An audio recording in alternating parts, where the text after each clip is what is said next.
패당, 주사파 패당으로 홍준표 전 자유한국당 대선 후보가 당대표 출마를 오늘 오전에 선언했습니다. 당권을 장악하고 보수를 새롭게 태어나게 하겠다. 이것이 홍준표 전 후보의 주장인데 오늘 정치권 마지막 주제는 자유한국당의 홍준표 전 대선 후보 얘기입니다. 네, 홍준표 전 대선 후보가 결의를 다지는 발언들을 오늘 쏟아냈는데요. 본인의 이야기 직접 한번 들어보시겠습니다. 나는 99% 지지한다는 거 그거 보고 깜짝 놀랐어. 어떻게 작업을 해도 이렇게 할 수 있느냐.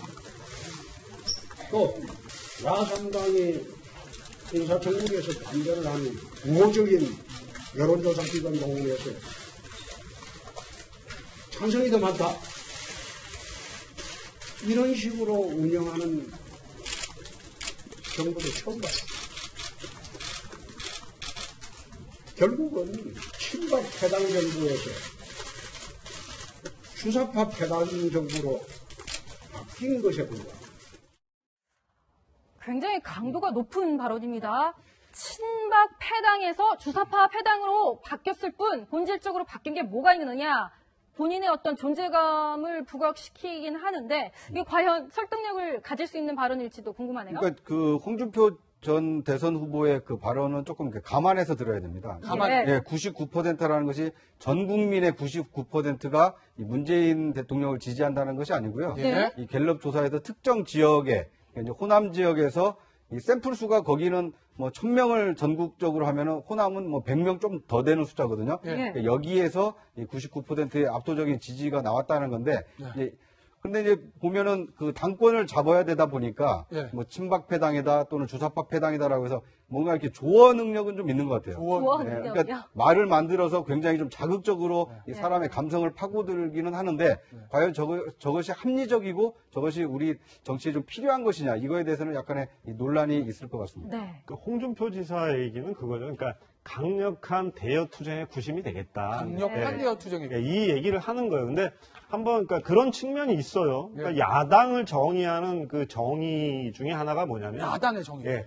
반대당, 견제당, 비판당 이게 야당을 정의하는 정의 중에 하나입니다. 그렇죠. 근데 이제 그런 측면이 있지만 또 그 미션 말고도 또 하나가 있는 게 뭐냐면 또 하나의 정의는 대한정부라는 거예요. 그러니까 야당을 정의하는 정의 대한정부라는 정의도 있는 겁니다. 이 대한정부라고 하는 건 뭐냐면 지금 야당 활동을 열심히 하다가 하는 과정에서 자신들이 집권할 수 있는 역량을 보여준다면 정권을 다시 잡을 수 있다라는 그런 의미가 그 안에 내포되어 있는 거예요. 그러니까 이런 면에서는 사실은 강력한 대여투쟁도 필요하지만 비판 세력도 필요하지만 견제 세력도 필요하지만 그 과정에서 우리가 더 잘할 수 있다라고 하는 것들을 보여줘야 하는데 그 문제에서 홍준표 전 지사와 그리고 자유한국당의 면모가 과연 그 정도 돼 있는가 이런 것들을 한번 자문해 봐야 될 상황이 와 있는 거죠. 그러니까 이 모습을 이번 전당대회를 통해서 보여주고 새로운 지도부가 전당대회를 통해서 자기 변화와 혁신의 길을 가지 않으면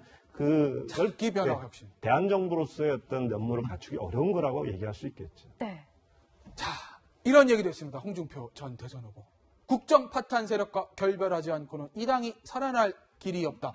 이 국정 파탄 세력은 뭐 친박 세력을 구친박 세력을 얘기하는 것 같은데 홍준표 전 후보의 그 친박을 향한 메시지는 계속 바뀝니다. 뭐 양박부터 시작했다가 뭐 친박이 어디냐 대선 때문에 합쳐야 된다 그러다가 이제 대선 끝나니까 또 결별하지 않고는 살아날 길이 없다고 얘기하는데 홍준표 전 대선 후보의 이런 발언에 들어있는 속내는 뭘까요, 위원장님? 일단 이제 전당대회를 겨냥을 해서 전당대회에서 보면 전당대회 표를 얻으려면 지금 뭐 이제 당원 투표라든지 여론조사라든지 그런 게 다 합쳐져서 이제 전당대회 결과 나오지 않습니까? 네. 사실은 친박의 어떤 대표자는 안 나왔어요. 안 나왔어요. 근데 이제 범박으로 해서 이제 원유철 원내대표가 이제 출마를 했지 않습니까?